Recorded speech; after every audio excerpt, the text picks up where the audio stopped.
Hi, my name's Mike Walmsley. I'm a freelance web developer from Blackburn in Lancashire, but today I was at day 2 of the Internet World Conference here at Earls Court in London.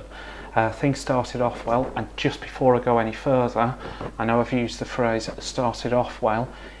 If you're watching this thinking that I'm going to tell you about how an asteroid hit Earls Court or there was some other kind of major disaster, you can stop watching now. There were no major disasters. It was simply a IT conference, lots of companies displaying their wares and a few people giving really interesting talks. That was it. Okay, so as I say, it started off well. You could tell the veterans from day one, they were the people who got to the talks sort of 25 to 30 minutes before they began to make sure that they could actually get in. As I say, the queues yesterday were horrendous and the queues today were really no better either. Anyway, let's get on to talking about some of those talks. First one I attended was from a company called Sticky Content, and their talk was titled "How Good Is Your Copy?" What they were talking about is how quite often the copy of a website is one of the last things to be considered. And I know from my own experience that you'll have a variety of meetings discussing the design of a website, looking at the customer journey through the website. And I will say right at the beginning, we need to get the copy together as quickly as possible.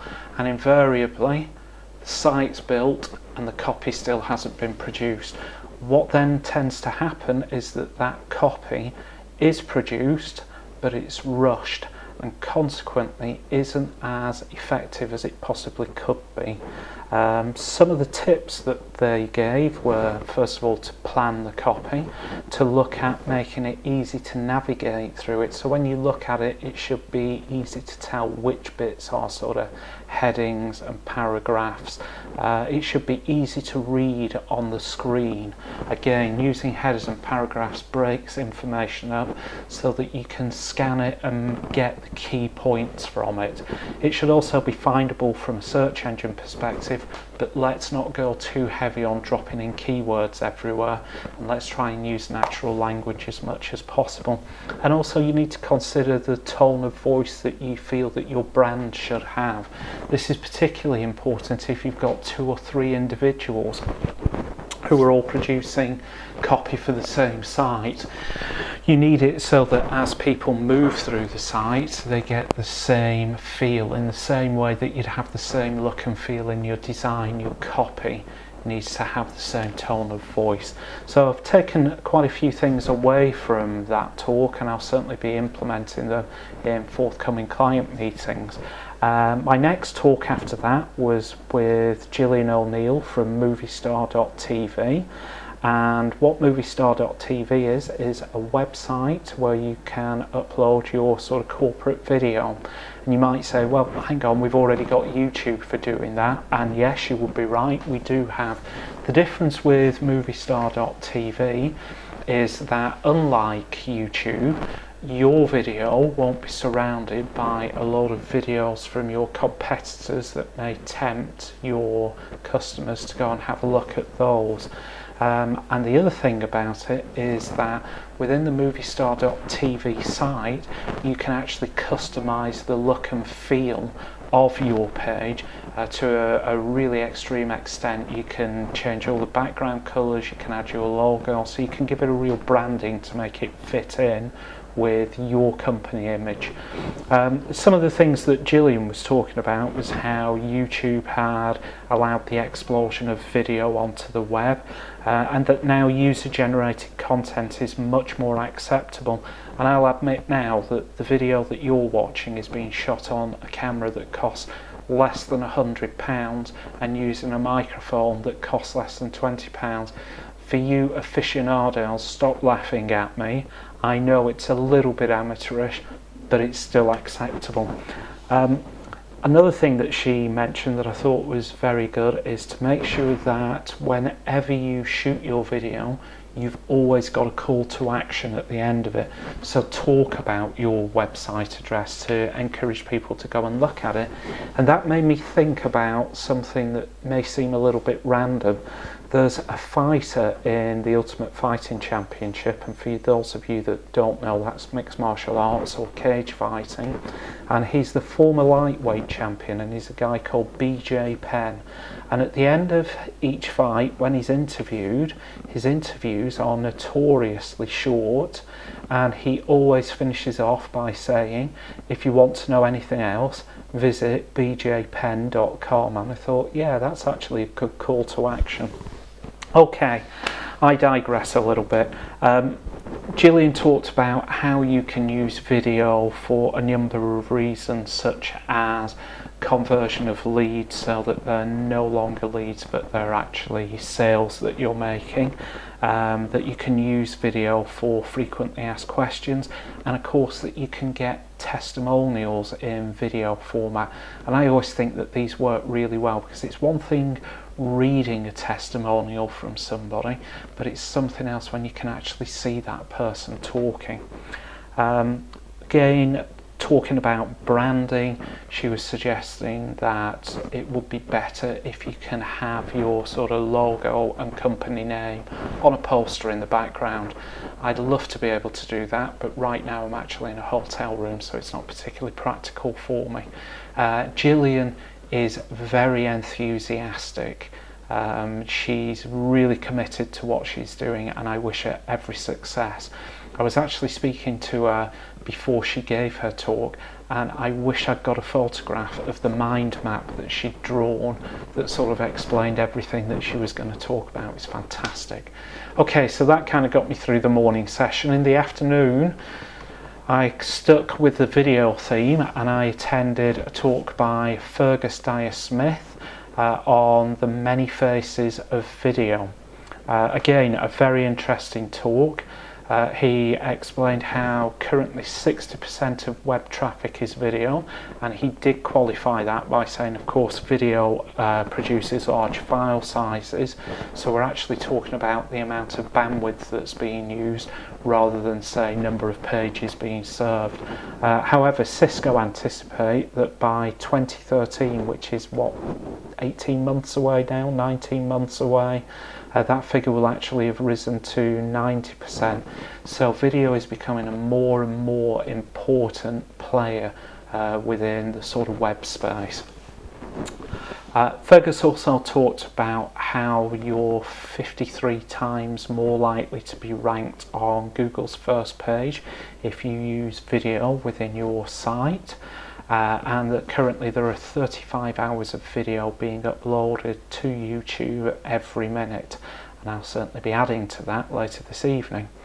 Another fact that he came out with that really did surprise me is that there are more searches on YouTube than actually on Bing, and while those searches may not necessarily be business searches, as time goes by, I think that probably people are going to look more and more online on video hosting sites or video sharing sites such as YouTube and Vimeo to actually find content that interests them.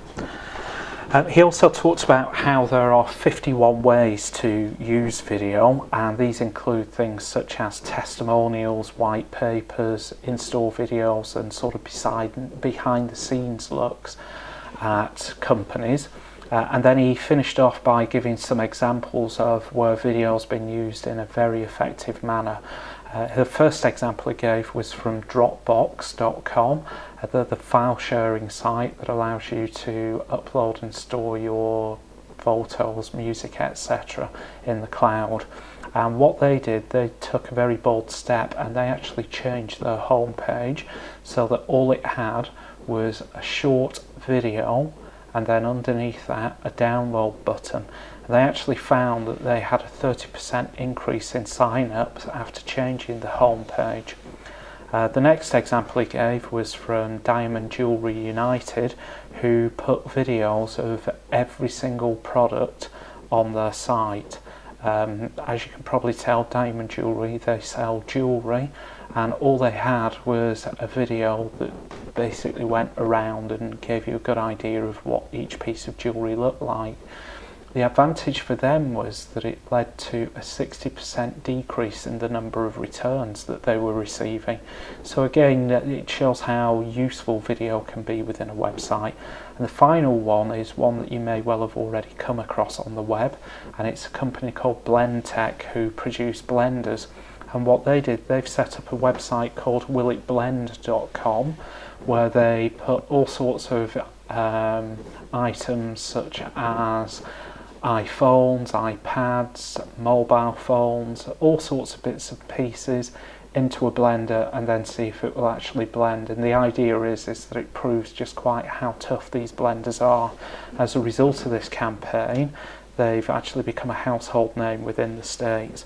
The final point that Fergus made that I thought was really crucial was just one little line, and it was, websites don't spread, but content does. So people won't sort of share your website with other people, but what they will do is share the content on it. So if you've got a useful video, people are more likely to send that round to their friends than just point through to a link to your site.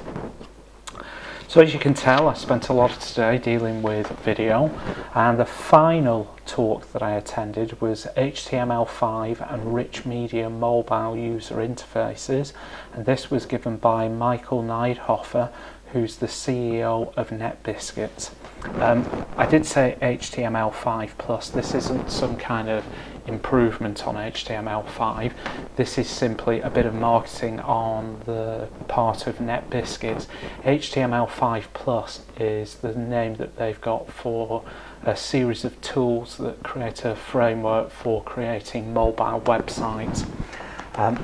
What they've seen is an increase of from 4 billion to 6 billion pages served in the last 6 months. So now we're sort of in the position that we were in the early 1990s.